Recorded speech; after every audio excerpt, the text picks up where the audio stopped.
Hello dear students, welcome back to elegant classes. मैं कोमल दायमा पिछले कुछ दिनों से आपको इकोनॉमिक्स पढ़ा रही हूँ ऑन दिस प्लेटफॉर्म। और आपको यहाँ पर अलग अलग सब्जेक्ट्स के अलग अलग वीडियोस मिल रहे हैं for your CUET as well as your class 12th board. Okay, so नया साल आ गया है तो मैं आप सबको सबसे पहले हैप्पी न्यू ईयर विश करती हूँ, राइट। सबसे बड़ी चीज ये है कि नया साल एक प्रेशर क्रिएट करता है बच्चों पर, जो लोग बोर्ड्स के प्रिपेयर करते हैं या सीयूईटी के लिए करते हैं। क्यों प्रेशर क्रिएट करता है? क्योंकि आप लोग सोचते हो कि यार पिछला साल तो चले गया, मैंने तो कुछ नहीं किया, अभी मेरे पास बस एक ही महीना बचा है, तो इस एक महीने में मैं क्या कर लूंगा, मेरे पास कुछ करने को है नहीं, सिलेबस बहुत सारा बचा है, बहुत कुछ करना है लेकिन अभी टाइम बहुत कम है। ठीक है, ये सब आप सोच रहे हो, राइट। तो पहली नोट आपको मैं ये बता दूं कि जो टाइम गया वो गया, ठीक है। जो टाइम एक बार चला गया वो अभी चला ही गया, ठीक है, वो फिर से नहीं आएगा आपके लिए, राइट। वो टाइम आप फिर से नहीं ला सकते कि आप यहाँ पर पढ़ ले या फिर वो टाइम फिर से लेके और जो बचे हुए कुछ दिन है वो कवर कर ले और कुछ चैप्टर्स कवर कर ले। ऐसा तो नहीं हो सकता, राइट। जो टाइम जा चुका है वो जा चुका है। सबसे जरूरी चीज ये है कि ये जो आपके पास टाइम है ये आप वही सोचने में ना डाले कि मेरा पिछला टाइम चले गया, राइट। आप ये सोचे कि ये जो मेरा टाइम है या फिर जो आने वाला एक महीना है वो उसे मैं कैसे यूटिलाइज कर सकती हूँ। सो अभी बचे हुए एक महीने का शेड्यूल क्रिएट कीजिए जहां पर आप हर एक सब्जेक्ट को 2 बार रिवाइज कर सकते हो, क्योंकि इतना तो आपने कर रखा है, राइट। आप स्कूल जा रहे हो, आई मीन सॉरी, आप कॉलेज जा रहे हो, आप रेगुलर क्लासेस कर रहे हो for your CUET as well as your boards, right. आपने यहाँ पर एमसीक्यूज वीडियो देखे हैं पिछले कुछ दिनों से जो मैंने डाले, जिसमें मैंने सारे कंसेप्ट क्लियर करवाई आपकी। एक भी कंसेप्ट ऐसे नहीं बची है आपकी इकोनॉमिक्स की जो कवर नहीं हुई है। बहुत कम टाइम में हम लोगों ने सारे कंसेप्ट कवर किए, राइट। तो आप लोग क्या कर सकते हो, आप लोगों ने ये सब कुछ तो देखा ही है, आपने पढ़ाई भी की है, तो ऐसा तो नहीं है कि आप कुछ नहीं जानते। हो सकता है कि अगर आपसे गलती से टाइम वेस्ट हो गया होगा या फिर दिवाली में आप लोग बिजी हो गए होंगे, ठीक है, या फिर आपको ऐसा लगा हो कि ठंडी बहुत ज्यादा है, मैं तो उठ ही नहीं पा रहा हूँ, मुझे सोना ही अच्छा लग रहा है, ठीक है। ऐसा बहुत से लोगों के साथ होता है। बट ऐसा भी तो नहीं है ना कि आपने कभी कुछ पढ़ा ही नहीं है, राइट। आपने पढ़ा है, आपने कुछ ना कुछ तो पढ़ रखा है ना, ठीक है। तो आपको उसी को ही अब 2 बार रिवाइज करना है, साथ में एक बार लिख कर देखना है, ठीक है, फॉर योर बोर्ड्स एग्जामिनेशन। और सीयूईटी की बात तो आप बोर्ड पहले दे दीजिए, उसके बाद आप सीयूईटी की प्रैक्टिस कर लीजिएगा। It's too simple, right.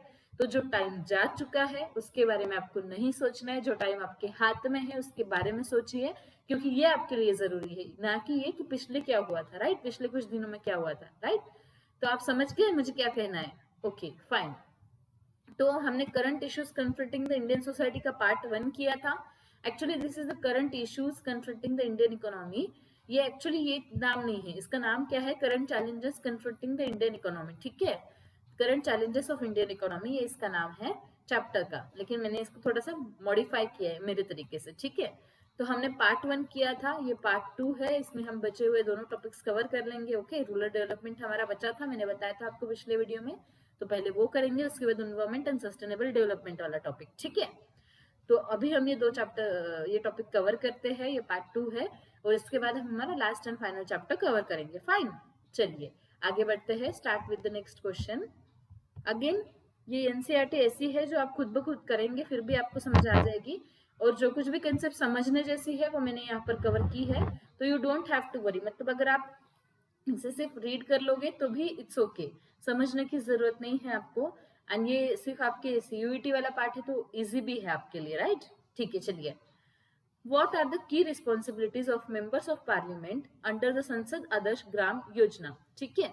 जो संसद आदर्श ग्राम योजना थी उसके अंदर मेंबर्स की रिस्पॉन्सिबिलिटीज क्या थी, मतलब उनकी जिम्मेदारियां क्या थी, ठीक है। व्हाट इज देयर जिम्मेदारियां, ठीक है। तो मेंबर ऑफ पार्लियामेंट मतलब आप लोग जानते हो ना, एमएलए एंड एमपीज, ठीक है। तो उनकी की रिस्पॉन्सिबिलिटीज इस स्कीम के अंडर क्या थी, ठीक है। तो देखते हैं, developing 1 model village bye 2016 and 2 more by 2019, ठीक है, ये सही है, ये स्कीम डायरेक्टली है, ये आपको सिर्फ याद करना है, तो मैं इसका डायरेक्टली आंसर ही आपको बता दूंगी। देखिए ये एक ऐसी स्कीम है जिसके अंदर उनको क्या करना है, एक मॉडल विलेज क्रिएट करना है, मतलब जिसमें सारी सुख सुविधाएं है, इसे मॉडल विलेज कहते हैं, ठीक है, जिसमें सारे फैसिलिटीज है। तो आप उनको क्या करना है, एक वैसा मॉडल विलेज 2016 तक कवर करना था एंड अनदर मॉडल विलेज 2019 तक कवर करना था। ये आपकी बुक में दे रखी है इसलिए मैंने पूछी है, okay. Choosing villages with population of 1000 to 3000 in the hills and 3000 to 5000 in the plains. ठीक है, उनको कैसे विलेजेस चूज करने थे जहाँ की उनकी लिमिट क्या थी, 1000 to 3000 इन हिल्स, मतलब कम से कम 1000 से 3000 लोग हिल्स में होने चाहिए इन हिली एरियाज। ठीक है, like Himalaya, Himachal Pradesh, okay, and 3000 to 5000 in the plains like UP, MP, Maharashtra. ठीक है, ये सब क्या है, प्लेन्स है। तो प्लेन्स में एटलीस्ट 3000 से 5000 लोग होने चाहिए एक गांव में, तभी वो गांव क्या हो सकता है, चूज हो सकता है। ठीक है, ensuring that selected villages are not their own और देयर स्पाउस विलेज। ठीक है, उन्हें ये ध्यान रखना है कि जो सिलेक्टेड विलेज है वो उनका खुद का नहीं होना चाहिए या उनके स्पाउस का नहीं होना चाहिए, मतलब हस्बैंड और वाइफ। अगर लेडी एमएलए है तो उसके हस्बैंड का नहीं होना चाहिए, और वाइफ एमएलए है तो उसके हस्बैंड का नहीं होना चाहिए। ठीक है, सॉरी, अगर हस्बैंड एमएलए है तो उसकी वाइफ का नहीं होना चाहिए। ठीक है, मतलब उनका खुद का तो नहीं होना चाहिए और उनका वाइफ का भी ये नहीं होना चाहिए। Okay fine. देखिए last option, facilitating a village development plan and motivating villagers to take up activities in health, nutrition and education. ठीक है, विलेज डेवलपमेंट प्लान को रेडी करना, जैसे मैंने अभी आपको बताया कि आगे 2 महीने का प्लान रेडी कीजिए, तभी तो आपकी डेवलपमेंट होगी, राइट। तो उन्हें भी क्या करना था, विलेज डेवलपमेंट प्लान क्या करना था, फैसिलिटेट करना था। ओके, और मोटिवेट करना था विलेजर्स को to take up activities in health, nutrition and education. ठीक है, उन्हें भी क्या करना था, मोटिवेट करना था कि वो एक्टिविटीज, जो लोग हैं वो activities in health, nutrition and education. Okay fine. तो संसद आदर्श ग्राम योजना के चारों भी सब पॉइंट है। ठीक है, चारों भी की रिस्पॉन्सिबिलिटीज है मेंबर ऑफ पार्लियामेंट की in this scheme. Okay, so answer is all of the above, option 4 answer क्या है, all of the above. Okay, समझ गए आप लोग, it's too easy, right, fine. चलिए अभी ये क्या करना है, सीधे सीधे लर्न करना है, इसमें समझने जैसा कोई पार्ट नहीं है, आपको ये पूरा लर्न ही करना पड़ेगा तभी एग्जाम में याद आएगा। ठीक है, फाइन। चलिए आगे बढ़ते हैं, हमारा अगला क्वेश्चन देखते हैं क्या है। What is the primary focus of organic agriculture. ठीक है, ऑर्गेनिक एग्रीकल्चर का प्राइमरी फोकस क्या है, इससे पहले आपको ऑर्गेनिक एग्रीकल्चर क्या है ये समझना होगा। देखो ये समझने वाला पार्ट है। ऑर्गेनिक एग्रीकल्चर मतलब क्या है, जहां पर आप क्या कर रहे हो, केमिकल फर्टिलाइजर्स जो होते हैं, जो इसके बनते हैं ना आर्टिफिशियल, उसका इस्तेमाल हम लोग कम कर रहे हैं। ठीक है, हम बर्निंग कल्टीवेशन का इस्तेमाल कम करते हैं, मतलब कोई नए झाड़ लगाना है तो उसके पहले का जो कुछ भी है उसे जला देना, ये सब हम कम कर रहे हैं। ऑर्गेनिक मतलब आप लोगों को पता है ना, हम लोग काउ डंग से ये बनाते हैं, खत बनाते हैं। ठीक है, उसका इस्तेमाल करना, नेचुरल चीजों का इस्तेमाल करना मीन्स ऑर्गेनिक एग्रीकल्चर। ठीक है, तो ऑर्गेनिक एग्रीकल्चर का प्राइमरी फोकस क्या है, पहले आप ऑर्गेनिक एग्रीकल्चर क्या है ये समझ गए, जहां पर ज्यादा से ज्यादा नेचुरल चीजों का यूज होगा rather than the artificial things. Okay fine. तो अभी प्राइमरी फोकस क्या है इस ऑर्गेनिक एग्रीकल्चर का, वो देखते हैं। Maximising crop yields through synthetic fertiliser and pesticides. No, synthetic fertiliser और पेस्टिसाइड हमें यहाँ पर यूज ही नहीं करना है। ठीक है, implementing hi-tech farming techniques for rapid production. ठीक है, no. Then restoring, maintaining and enhancing ecological balance in farming system. ठीक है, this is the right answer. ठीक है, हमें क्या करना है, रिस्टोर करना है, मेंटेन करना है, इनहांस करना है ecological balance in the farming system. Farming system में जो कुछ भी इकोलॉजिकल बैलेंस डिस्टर्ब हुआ है पिछले कुछ दिनों से, वो डिस्टर्बेंस को हमें रिस्टोर करना है, मतलब फिर से नेचुरल चीजें लानी है, फिर लाने के बाद उसे मेंटेन करना है और इनहांस करना है, मतलब उसे बढ़ाना है। ठीक है, ये नहीं कि हम सिंथेटिक फर्टिलाइजर और पेस्टिसाइड्स का यूज करें, अगर पहले से करते आए हैं तो उसके जो भी दुष्परिणाम हुए हैं उसे कवर करना। ठीक है, जो भी उसके साइड इफेक्ट्स हुए उसे नेचुरल सिस्टम्स यूज कर उसे कवर करना। ओके, और उस पर फिर कवर करने के बाद उसे मेंटेन करना और इनहांस करना, ecological balance in farming system इसे कहते हैं। ये है ऑर्गेनिक एग्रीकल्चर का प्राइमरी फोकस। ओके फाइन, समझ गए आप लोग। ठीक है, चलिए ऑर्गेनिक फार्मिंग मतलब क्या समझ गए और उसका फोकस क्या है वो भी समझ गए। This is the concept given in your rural development.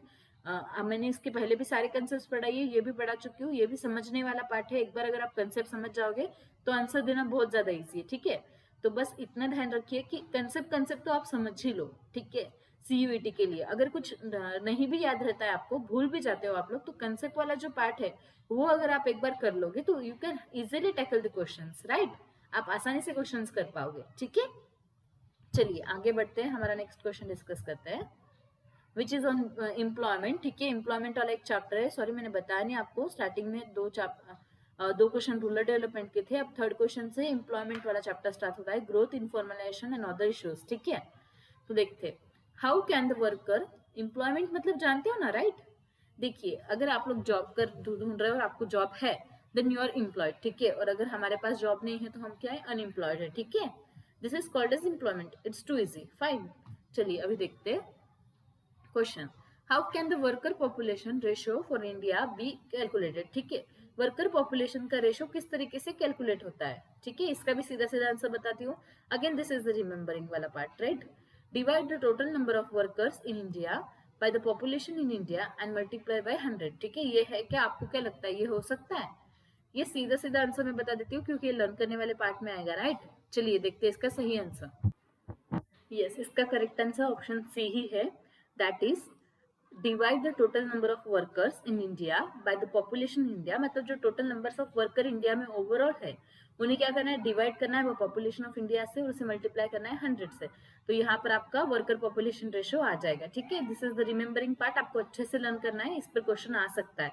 ठीक है, फॉर्मूलाज पर जनरली क्वेश्चन आ सकता है, तो make it important part. Okay fine, जितने भी फॉर्मूलाज आपने बुक में गए वो सारे इंपॉर्टेंट में आ जाएंगे। ठीक है, ज्यादा है नहीं, बहुत कम है, लेकिन उसे भी इंपॉर्टेंट में डालिए ताकि आप उसे फिर से रिवाइज करें और अगर एग्जाम में बाय चांस पूछा जाए तो आप उसे भूले ना, you don't forget it. Okay चलिए आगे बढ़ते हैं। How would you define self employed worker. ठीक है, सेल्फ एम्प्लॉयड वर्कर को आप किस तरीके से डिफाइन करेंगे। ठीक है, पहले मैं आपको बता देती हूँ सेल्फ एम्प्लॉयड वर्कर मतलब क्या होता है, फिर उसके बाद आंसर देखते हैं। ठीक है, सेल्फ एम्प्लॉयड मतलब मेरी एक शॉप है। ठीक है, मैंने एक शॉप की ओपनिंग की है। फॉर एग्जाम्पल जैसे सपोज मैं पानी पूरी का गाड़ा चला रही हूँ। ठीक है, it's to funny example but ठीक है, समझने के लिए अच्छा है। मेरा पानी पूरी का गाड़ा है, मैंने खुद ने स्टेब्लिश किया है, राइट। और वहां पर मैं काम करती हूँ, मैं सबको पानी पूरी खिलाती हूँ, मैं किसी को भेल बना कर देती हूँ, किसी को रगड़ा बना कर देती हूँ, जो जिसकी विश होगी मैं उसे बना के देती हूँ। ठीक है, तो ये मेरा काम है। ठीक है, मुझे एम्प्लॉयमेंट किसने दी है, मैंने खुद ने दी है। तो ये है सेल्फ एम्प्लॉयड वर्क। ठीक है, मतलब जहां पर मैं खुद की मालिक हूँ, ये मेरा खुद का काम है। चाहे तो मैं छुट्टी ले सकती हूँ, चाहे तो मैं काम बंद कर सकती हूँ, चाहे तो मैं अपना काम शिफ्ट कर सकती हूँ। ठीक है, मुझे इसमें किसी की परमिशन लेने की जरूरत नहीं है। तो मतलब मैं क्या हूँ, सेल्फ एम्प्लॉयड हूँ, मतलब खुद के लिए एम्प्लॉयमेंट मैंने खुद ने ही ढूंढी है। ठीक है, ओके तो इसका सही आंसर देखते हैं। Workers employed by others to earn livelihood, no. Workers engaged in agriculture activities for their livelihood, no. Workers operating machinery in factories to earn their livelihood, no. Workers who own and operate an enterprises to earn their livelihood, right. This is the right answer. ठीक है, ऐसे workers जो क्या करते हैं, own करते हैं, operate करते हैं खुद के इंटरप्राइजेस को। ठीक है, कि उनकी जिंदगी, उनकी लाइवलीहुड अच्छे से चले। ठीक है, जो उनका खुद का है और उसे वो चलाते भी कौन है, खुद चलाते हैं। ठीक है, फॉर एग्जाम्पल पानी पूरी मैंने आपको बताया, राइट। चलिए आगे बढ़ते हैं। देखिए question number 5, what percentage of the Indian workforce is categorized as self-employed owning and operating their enterprises। ठीक है, नीचे दिए गए कितने, again this is the remembering part जिसका आंसर आपको सीधा सीधा मिल जाना चाहिए, राइट। कि इंडियन वर्कफोर्स में कितने लोग ऐसे हैं जो सेल्फ एम्प्लॉयड है और वो अपना बिजनेस खुद ओन करते हैं, खुद उसे ऑपरेट करते हैं। ठीक है, तो ऐसा कितना परसेंट है यही पूछा है आपको। तो चलिए आंसर देखते हैं। सो डायरेक्टली आंसर देखते हैं। सो आंसर है ऑप्शन डी 68%। ठीक है, इसका आंसर है ऑप्शन डी 68%। ओके, तो कितना परसेंटेज है सेल्फ एम्प्लॉयड वर्कर्स का, 68%। Sorry it's 52%, I am really very sorry, it's 52%। Okay, I am so sorry for that, not 68, 52%। ठीक है, चले हमारा अगला क्वेश्चन डिस्कस करते हैं। Fine, so sorry for that. Okay Okay, what is the percentage of men and women respectively engaged in regular salaried employment? ठीक है, regular salaried employment मतलब जहां पर आप रोज काम पे जाते हो, कभी अगर आपका दुखता है और आप छुट्टी लेते हो तो आपको गारंटी है कि एक दिन में आपका बॉस जो है वो आपको काम से नहीं निकालने वाला। ठीक है, आप कहीं घूमने जाना चाहते हो तो you can take leave there. ठीक है, आप लीव ले सकते हो। अगर आपको कहीं बाहर जाने का मन है, सॉरी अगर आप बीमार हो तो आपको सिक लीव भी मिलती है, आपको मैटरनिटी लीव भी मिलती है। ठीक है, वहां पर मैटरनिटी लीव भी होती है। अगेन बार बार आपको निकाला नहीं जाता, आप सेफ इन्वायरमेंट में काम करते हो। ठीक है, बार बार आपको निकाला नहीं जाता, आप वहीं पर रहते हो और आपकी सैलरी फिक्स्ड होती है। ठीक है, तो ये होते हैं रेगुलर सैलरीड एम्प्लॉयमेंट। ठीक है, इसे कहते हैं रेगुलर सैलरीड एम्प्लॉयमेंट। ठीक है, तो इंडिया में कितने percent men and women respectively इस फील्ड में एंगेज है, तो इसका आंसर है option B. Again this is the remembering. ठीक है, 23% है एंड 21% ऑफ वुमेन। ठीक है, मेन 23% एंड वुमेन 21%। ठीक है, फाइन। चलिए आगे बढ़ते हैं, हमारा अगला क्वेश्चन देखते हैं। What is the next question, what percentage of rural workers is engaged in manufacturing industries, construction and other industrial activities। ठीक है, कितने परसेंट रूरल वर्कर्स ऐसे हैं जो इंगेज है manufacturing industries, construction and other industrial activity, ठीक है। मतलब जो लोग क्या करते हैं, मैन्युफैक्चरिंग इंडस्ट्री में काम करते हैं, जैसे रोड बनाना, ठीक है, कंस्ट्रक्शन करना, buildings and all that, and industrial activities, ठीक है, इनमें कितनी परसेंट रूरल वर्कर्स इंगेज्ड है, ठीक है, ये क्वेश्चन पूछा गया है। तो उसका जवाब क्या है बताइए। चलिए हम कुछ डायरेक्ट देखते हैं, क्योंकि again this is the remembering part और आपको ये याद ही रखना है, ठीक है। सो राइट आंसर इज 20%, ठीक है, B is the right answer. Okay, again आपको सिर्फ याद रखना है, उसके अलावा कुछ नहीं। अगर डेटा चेंज होता है तो एक बार चेक कर लीजिए। ओके, मेरे अकॉर्डिंग तो चेंज नहीं होगा क्योंकि this is updated data in NCERT, but please check once. Okay, fine. What is the percentage of rural Indian workforce dependent on agriculture, forestry and fishing? ठीक है, रूरल इंडियन वर्कफोर्स कितने हैं जो agriculture, forest and fishing पर dependent है, ठीक है। तो according to you what will be the answer. देखिए ये सारे परसेंटेज बड़े छोटे नहीं है, 20-30, क्योंकि रूरल में एग्रीकल्चर, फॉरेस्ट एंड फिशिंग पे ही ज्यादा लोग डिपेंड होते हैं, ठीक है। So what will be the answer, ठीक है, डायरेक्टली आंसर ही बता देती हूँ। Again this is the remembering, समझने वाला कुछ नहीं है, ठीक है, ये आपको याद ही करना है। तो देखते हैं इसका आंसर क्या है। Okay, so around 60% of the people, ठीक है, 60% people, around 60%, okay, are engaged in rural Indian workforce in dependent on agriculture, forest and fishery, ठीक है। फिशिंग मतलब इतने लोग किस पर डिपेंड है, एग्रीकल्चर, फॉरेस्ट एंड फिशिंग पर, ठीक है, फाइन। चलिए हमारा अगला क्वेश्चन डिस्कस करते हैं। Let's see what is the next question. How can the formal sector in India be characterised jobs, sorry, how can be formal sector in India characterise, ठीक है, मतलब फॉर्मल सेक्टर का meaning क्या है। तो देखते हैं। फॉर्मल सेक्टर मतलब जहां पर रेगुलर इनकम है, स्पेसिफिक वर्किंग आवर्स है, ठीक है, रेगुलर वेजेस है, इसे कहते हैं फॉर्मल इनकम सेक्टर। मतलब सब कुछ डेली होता है, फॉर एग्जाम्पल आईटी सेक्टर, ठीक है। So jobs with irregular working hours and fluctuating wages, no. This is informal sector. Unlicensed organization exempt from tax obligation, no. Jobs with specific working hours, regular wages and job assurance, ठीक है। तो this is the right answer। इसमें इसका answer क्या है, जो ऐसे job जहाँ पर स्पेसिफिक वर्किंग आवर्स है, बस इतने ही घंटे काम करना है, जहाँ रेगुलर वेजेस है और जहाँ पर जॉब एश्योरेंस है, मतलब आपकी जॉब जाएगी नहीं, ठीक है, कितने भी साल तक जॉब आपकी वहीं पर रहती है, ठीक है। This is called as formal sector. Okay, समझ गए आप लोग, फाइन। चलिए आगे बढ़ते हैं, हमारा अगला क्वेश्चन डिस्कस करते हैं। What is the next question. What characterizes workers and enterprises in the informal sector, ठीक है, इनफॉर्मल सेक्टर में वर्कर्स एंड इंटरप्राइजेस को क्या कहा जा सकता है, ठीक है, क्या कैरेक्टरीज है workers and enterprises in informal sector की, ठीक है। तो regular income and government protection and regulation, ये तो नहीं है क्योंकि हमने पहले ही देखा है इनफॉर्मल सेक्टर का मतलब फॉर्मल का देखा है, इनफॉर्मल उसका अपोजिट है, मतलब जहां पर रेगुलर वेजेस एंड ये सब चीजें नहीं होगी, ठीक है। Irregular income, absence of government protection and regulation, ठीक है, this is the right answer, ठीक है, ये राइट आंसर है। यहाँ पर रेगुलर इनकम नहीं होगी, इरेगुलर इनकम होगी आपकी, गवर्नमेंट के प्रोटेक्शन का अब्सेंस होगा और रेगुलेशन भी नहीं होगा, ठीक है, गवर्नमेंट का। Okay, fine, this is the right answer, ठीक है। एक बार अगर आपको समझ में आ जाता है तो you can answer this easily, right. चलिए अगला क्वेश्चन देखते हैं। How does the national statistical office define unemployment, ठीक है, नेशनल स्टैटिस्टिकल ऑफिस अनएम्प्लॉयमेंट को कैसे डिफाइन करता है। A situation where individuals are not working but do not seek employment activity, ठीक है। नेशनल स्टैटिस्टिकल ऑफिशियल अनएम्प्लॉयमेंट को कैसे डिफाइन करता है ये देखते हैं। A situation where individuals are not working but do not seek employment actively, ठीक है, ये गलत है। Lack of work leading to individuals seeking employment through various channels, no. Individuals working without fixed source of income, no. Individuals working under prevailing conditions of work and remunerations without seeking further opportunities, no. तो इसका सही answer क्या है, सारे option अगर गलत है तो सही आंसर क्या है। The right answer is a situation where individual are not working but do not seek employment actively, ठीक है, मतलब एम्प्लॉयमेंट हमेशा नहीं मिलती और वो अभी वर्क भी नहीं कर रहा है, इसे कहते हैं unemployment according to national statistical office define. Okay, fine, चलिए आगे बढ़ते हैं। Okay, this is not the right answer, okay, option A सही नहीं है, मैंने आपको कंफ्यूज किया है ताकि आप कमेंट्स में बताएं कि हाँ आपने तो गलत जवाब दिया है, बट इट्स ओके, मैं आपको उतना टेंशन नहीं दूंगी। The right answer is lack of work leading to individuals seeking employment through various channels, ठीक है, वो बहुत सारे चैनल से एम्प्लॉयमेंट ढूंढने की कोशिश करता है लेकिन उसे काम नहीं मिलता, ठीक है। This is the right answer, option B is the right answer. Okay fine, this is the remembering point, आपको याद करना है क्योंकि डेफिनेशंस अलग अलग दी है एम्प्लॉयमेंट की बहुत जगह पर, अनएम्प्लॉयमेंट की। ओके तो you have to learn this. Okay national statistical office ने कौन सी डेफिनेशन दी है, you have to learn this. Okay fine, चलिए आगे बढ़ते हैं। Let's discuss the next question. What characterise open unemployment, ठीक है।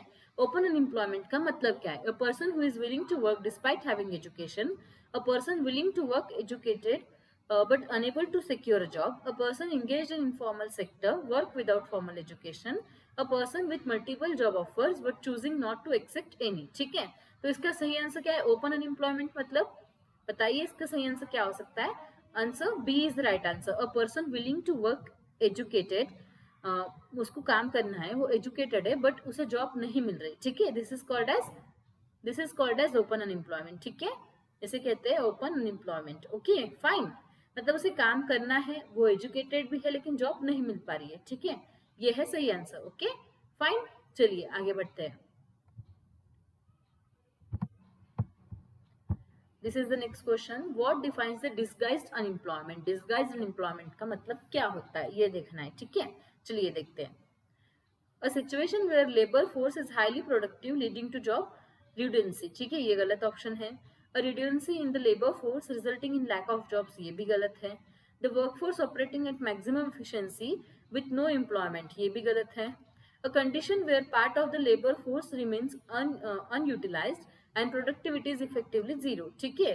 मतलब देखिए ऐसी कंडीशन जहां पर वर्कर्स जो लेबर फोर्स है वो अनयूटिलाइज्ड रहे, मतलब इतने सारे लेबर्स है कि उनकी जो है उनकी कुछ लेबर्स अनयूटिलाइज्ड है, उनकी मतलब हम उनका काम ही नहीं ले पा रहे, और प्रोडक्टिविटी जो है वो इफेक्टिवली जीरो है, मतलब एक फील्ड में बहुत ज्यादा लेबर हो जाना, इसे भी डिसगाइज एम्प्लॉयमेंट कहा जाता है। और ये ज्यादातर कहा होता है इन एग्रीकल्चर। ओके एग्रीकल्चर में ये एम्प्लॉयमेंट हमें ज्यादा देखने मिलती है, सॉरी अनएम्प्लॉयमेंट हमें ज्यादा देखने मिलती है, डिसगाइज एम्प्लॉयमेंट। ओके फाइन, चलिए नेक्स्ट क्वेश्चन डिस्कस करते हैं। What is the next question? What characterizes seasonal unemployment? Seasonal unemployment का मतलब क्या है? ओके फाइन, चलिए डिस्कस करते हैं। So people being unemployed due to lack of skill during specific times of the year. Seasonal unemployment मतलब people unemployed है due to lack of skills during specific times of year. No, this is not right answer. Unemployment caused by economic downturns impacting labor demand. No, this is not the answer. Individuals voluntarily choosing not to work during certain season. No, this is not the answer. People experience unemployment at a particular time of the year when labor demand is lower than usual. This is the right answer. Seasonal unemployment मतलब साल में कुछ ऐसा समय होता है जहां पर लेबर की जो डिमांड है वो बहुत कम होती है और इंसान को क्या करना पड़ता है? अनएम्प्लॉयमेंट एक्सपीरियंस करना पड़ता है, ठीक है। This is the right answer, option D is the right answer. Again एक बार अगर आप समझ गए तो this is easy to answer, इसमें हार्ड कुछ भी नहीं है, आप बहुत आसानी से इसे सॉल्व कर सकते हो, राइट। चलिए हमारे अगले क्वेश्चन की तरफ बढ़ते हैं, which is the next topic of this chapter, environment and sustainable development, ठीक है। सस्टेनेबल डेवलपमेंट और इन्वायरमेंट पे क्वेश्चन है, लेट्स डिस्कस क्या है। What factors have contributed to the significant stress on environment as mentioned in the chapter? According to chapter ऐसे कौन से फैक्टर्स है जिसकी वजह से इन्वायरमेंट पे स्ट्रेस है, ठीक है, सिग्निफिकेंट स्ट्रेस है। Decreasing population developing countries, in developing countries, sorry in developing countries होना चाहिए था वो, decreasing population in developing countries, no. affluent consumption and production standards in the developed world, no. improved environmental conservation efforts worldwide, no. अगर ऐसा होता तो stress नहीं आता। Stable environment condition in developing countries, ठीक है, ऐसा भी होता तो क्या आता? कुछ स्ट्रेस नहीं आता। तो सही आंसर क्या है बताइए, according to you what is the right answer? Decreasing population in developing countries? No, this is not the right answer. Affluent consumption and production standard in the developed world, ठीक है।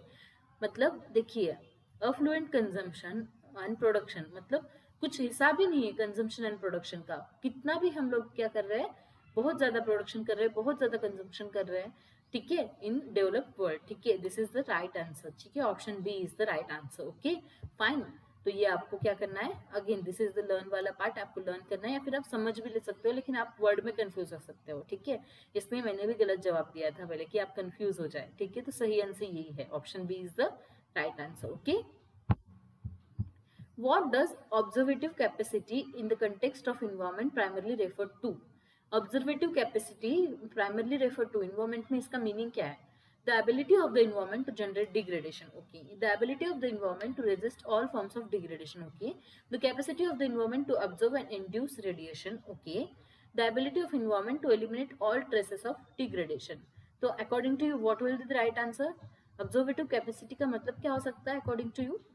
चलिए देखते हैं इसका सही आंसर क्या है. एक बार आपको ऑब्जर्वेटिव कैपेसिटी समझा देती हूँ, उसके बाद आंसर डिस्कस करते हैं. Fine.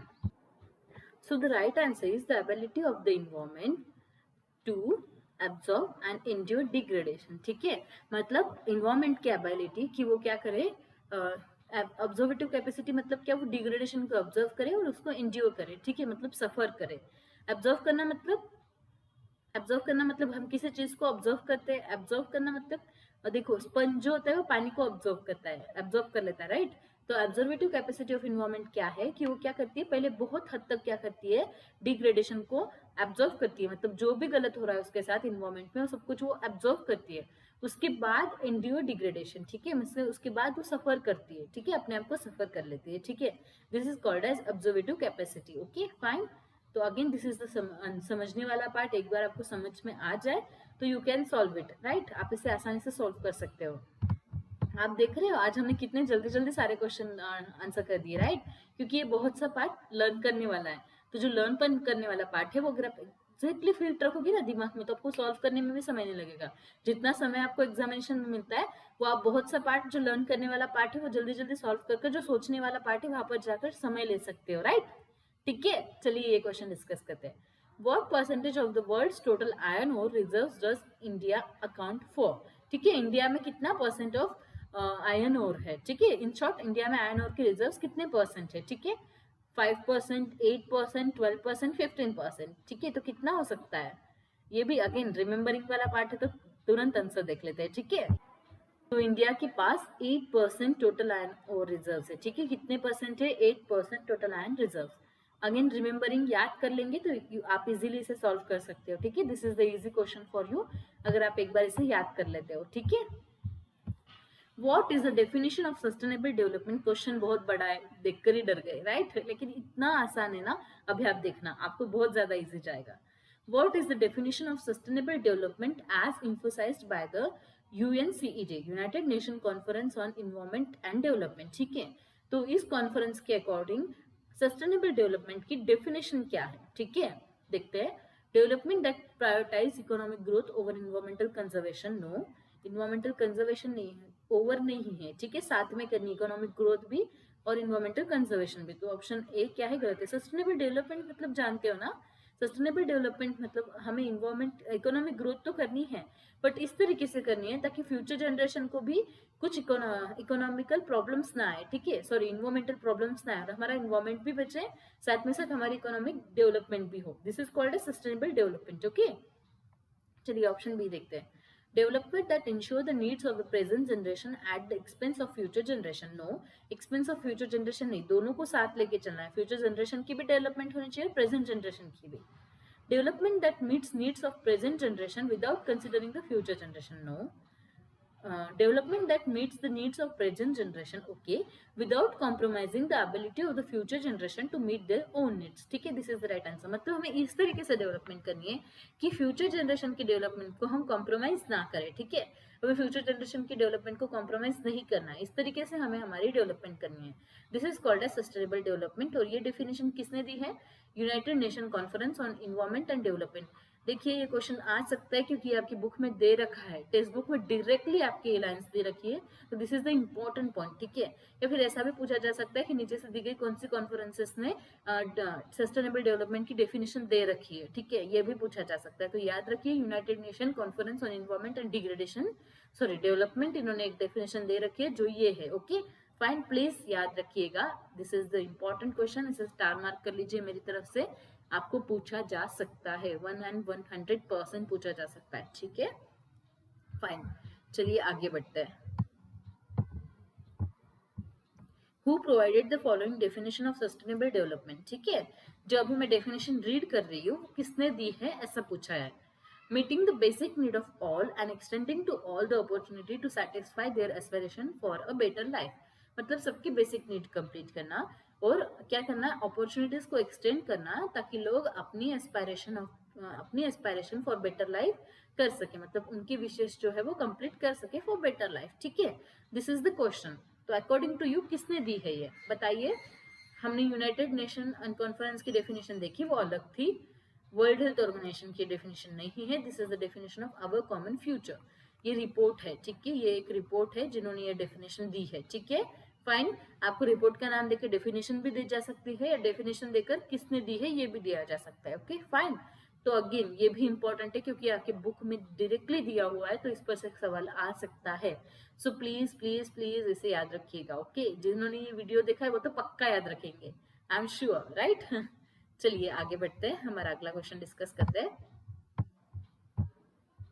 When did the United Nations formulate 17 Sustainable Development Goals intended to the achieved by the year 2030? मतलब 2030 तक ऐसे कौन से किस साल में यूनाइटेड नेशंस ने 17 सस्टेनेबल डेवलपमेंट गोल्स क्रिएट किए एसडीजीज, वो जो हमें 2030 तक अचीव करने। तो आपके हिसाब से क्या आंसर होगा बताइए, टेल मी। ये डायरेक्टली पूछा जा सकता है सवाल, अगेन रिमेम्बरिंग वाले पार्ट में आएगा। तो what will be the answer? चलिए तुरंत आंसर ही देखते हैं, right. So the right answer is 2015। ठीक है, 2015 में फर्स्ट एसडीजीज क्या हुए थे, इंट्रोड्यूस हुए थे। ठीक है, अगेन ये भी पूछा जा सकता है कि यूनाइटेड नेशंस ने कितने सस्टेनेबल डेवलपमेंट गोल्स लाए, तो इट्स आंसर इज 17। और ये भी आ सकता है कि सस्टेनेबल डेवलपमेंट गोल्स किसने लाए, तो उसका जवाब क्या होगा, यूनाइटेड नेशंस। ठीक है, उसका जवाब होगा यूनाइटेड नेशन। Okay fine. चलिए नेक्स्ट क्वेश्चन देखते हैं। Which international body in India is leading in the efforts to increase power generation through solar, reflecting its commitment to solar energy initiative? ठीक है, मतलब नीचे दिए गए ऐसे कौन सी बॉडी है जो क्या करती है, इंडिया की इंटरनेशनल बॉडी है जो हमारी पावर इंक्रीज करती है सोलर जनरेशन के अकॉर्डिंग। ठीक है, तो what is the right answer? This is the international solar alliance. ठीक है, ISA, this is the main body जो हमारे सोलर रिलेटेड सारे कम करती है। ठीक है, जो इंटरनेशनल बॉडी है। ठीक है, अगेन रिमेम्बरिंग याद रखिएगा क्योंकि फिर से ये आपके बुक में दे रखा है। जो ऑर्गेनाइजेशन या फिर बॉडीज दी होती है ना, उसे बहुत ज्यादा अच्छे से याद रखिएगा। ठीक है, क्योंकि ये पूछी जा सकती है एग्जाम में। Okay fine. चलिए नेक्स्ट क्वेश्चन डिस्कस करते हैं। What functions are typically carried out by pollution control board in India? ठीक है, पोल्यूशन कंट्रोल बोर्ड जो है, अकॉर्डिंग टू दैट हम कौन से फंक्शंस हमें फॉलो करने चाहिए। ठीक है, कंडक्टिंग मतलब वो कौन से फंक्शंस करती है pollution control body. Okay, conducting investigation, sponsoring research and organising mass awareness programme. Okay, ये करती है। Preparing manuals for sewage treatment and assessing air quality through industrial regulations, ये भी वो करती है। Inspecting industries for treatment measure adequacy and enforcing population control measure, ये भी वो करती है। ठीक है, ऑल ऑफ दी अबाउ, तो सही आंसर क्या है, ऑल ऑफ दी अबाउ। ये सारे काम pollution control bodies in India करते हैं। ठीक है, ये सारे उनके फंक्शंस है, ये भी आपको याद रखना बहुत ज्यादा जरूरी है क्योंकि ये भी डायरेक्टली एग्जामिनेशन में पूछे जा सकते हैं। Okay fine. चलिए आगे बढ़ते हैं। जो जो बॉडीज आपको दी गई ना, तो उनका काम क्या है, वो कब स्टैब्लिश हुई थी, उनकी मेन फंक्शन क्या है, वो किस तरीके से काम करती है, उनके रिलेटेड कुछ डाटा, ये सब आपको पक्का पक्का याद रखना है। ओके, क्योंकि ये पूछा जा सकता है। Fine. What percentage of the world's human population does India support? ठीक है, मतलब वर्ल्ड में हम कितनी पॉपुलेशन को इंडिया सपोर्ट करती है, मतलब वर्ल्ड की 100% पॉपुलेशन जो वर्ल्ड की है उसमें से इंडिया की पॉपुलेशन कितनी है। It's that simple, considering its share of world's geographical area. ठीक है, तो इट्स आंसर इज 17%। अगेन याद रखना है, बहुत ज्यादा जरूरी है क्योंकि कंफ्यूज करने वाला क्वेश्चन है ये। जो आपको its share of world's geographical area है ना, ये आपको कंफ्यूज कर सकता है, बट बहुत सीधा सीधा क्वेश्चन है। ठीक है, तो ये याद रखिएगा, ये पक्का पूछा जा सकता है एग्जाम में। Okay fine. चलिए हमारा अगला क्वेश्चन देखते हैं। In which year was the UN conference on climate change held in Kyoto Japan, resulting in international agreement to combat global warming? ठीक है, ग्लोबल वार्मिंग को कॉम्बैट करने के लिए जो UN कॉन्फ्रेंस हुई थी क्लाइमेट चेंज पर क्योटो में, वो कब हुई थी, in which year it's happen? Okay, देखते हैं इसका आंसर। ओके, सो इसका आंसर है 1997। ठीक है, 1997 में ये जो कॉन्फ्रेंस हुई थी UN की, वो हुई थी, जिसका रिजल्ट क्या था, agreement to combat global warming. ठीक है, उसका काम क्या था, ग्लोबल वार्मिंग को कॉम्बैट करना। Okay fine. चलिए नेक्स्ट क्वेश्चन डिस्कस करते हैं, which is last question.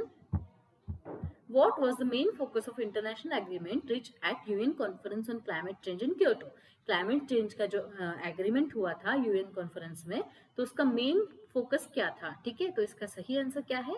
Reduction in emission of green house gases and industrial by industrial nations, मतलब जहां जहां इंडस्ट्रीज है वो लोग क्या करें, वो रिडक्शन करें ग्रीन हाउस गैस में। ठीक है, देखिए ये फिर से लर्न करने वाला पार्ट है, क्योंकि यहाँ पर भी एक ऑर्गेनाइजेशन के बारे में दिया है, एक कॉन्फ्रेंस के बारे में दिया है। तो इस चैप्टर में से बहुत सी चीजें हैं जो एक कॉन्फ्रेंस या ऑर्गेनाइजेशन के बारे में दिए। तो इट्स माय रिक्वेस्ट, आपको बहुत ज्यादा रिक्वेस्ट करती हूँ कि इनको अच्छे से लर्न कीजिए। ठीक है, इन रिक्वेस्ट को आप अच्छे से इन लिस्ट को आप अच्छे से लर्न कीजिए। क्या क्या लर्न करना है? उनका काम, वो कब स्टैब्लिश हुई थी, उनका काम किस मीटिंग में स्टैब्लिश हुई थी, ठीक है, कॉन्फ्रेंस कब स्टैब्लिश हुई, किस मीटिंग में स्टैब्लिश हुई, उनका मेन फोकस, ये 3 चीजें आपको अच्छे से करनी है। ओके, किसी भी ऑर्गेनाइजेशन के रिलेटेड। ओके फाइन, चलिए thank you so much everyone, let's meet in the next video. Okay, हम हमारा अगले सेशन में बचे हुए चैप्टर देखते हैं। Okay fine, thank you so much everyone, thank you.